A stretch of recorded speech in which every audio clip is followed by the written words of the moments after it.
Yo, what up, everybody? Okay, so far, a lot of you guys have sent me in some suggestions on things to talk about or topics to cover. So today, I just want to cover just quick two things that were brought up to me, and people wanted to hear, my passion for video games, and what are my favorite video games right now and why.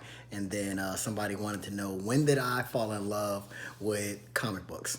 I'm gonna do just quick videos like this until I get my entire setup, so stay tuned for that. But let me just jump right into it. Okay, so first I'll start with comic books because that predates my love for video games. I think, maybe, I don't know, I can't remember. But I don't remember the moment I fell in love with comic books. It's just always been a part of my childhood. So, just like, maybe eating a peanut butter and jelly sandwich is really nostalgic for some people, picking up a comic book, flipping open the pages, feeling that, that material on your fingers and reading all the little boxes and the little bubbles and having all of this stuff play out in your imagination.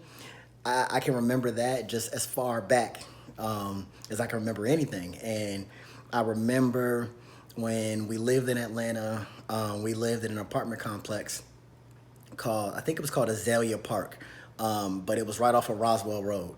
And I remember we used to cross Roswell Road because like we would come out and then to the right was North Springs High School. So we would cross the street, Roswell Road, and there was this little shopping center, and there was a comic book shop in there. I remember, I think I want to say like it was a husband and wife that owned it.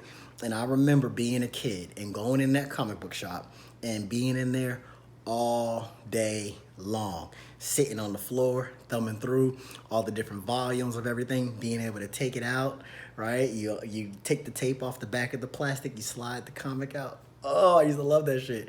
And then just sitting there and just read and read and read. And I remember my imagination used to just be running wild because as you read a comic book, like obviously there's no audio to it, there's no video to it, so you are playing all this out in your mind of how people sound and the noises that they make. And if you hear a bone, if you read a bone crunching sound, how does that sound in your head? And I just remember falling in love with all of that. And what I would do is I would read comics and just come up with all these different scenarios.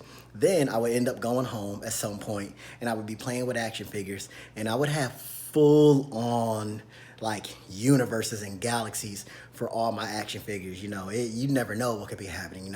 G.I. Joes might have to fight off the alien Ninja Turtles or whatever. And I just remember I could always sit in my room and just play with my action figures, have my comic books, and just get lost in my imagination way before, yeah, I guess so, way before video games. So before I ever even picked up a controller, it was all about my imagination. It was all about my favorite characters. I used to love Ninja Turtles when I was a kid, like love Ninja Turtles. I always identified with, guess who? Raphael. You guys probably already can tell that.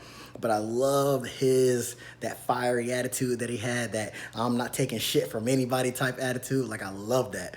I've always loved like Thundercats, but oddly enough, I don't think I ever got a Thundercat action figure. Never. That's just an inside joke for my parents and for my grandmother. But I just remember just sitting on my floor and just playing with my action figures and doing all these things around my room and having a whole universe that I created in my mind. And then it would just be the next day. So anytime I got a chance, back to the comic book shop, reading. Because, you might start at Silver Surfer number 70, and then by the time you have to leave, you only got the Silver Surfer 73. So the next time you go, you got to pick right back up at Silver Surfer 74. So that was always the deal for me. Also, side note, if you guys don't know, my favorite comic hero of all time is the Silver Surfer. He's got the power cosmic. He can exist in space. He's ultra strong, and he's extremely honorable. This dude became the Herald of Galactus to save his planet from Galactus devouring it. So he's my number one all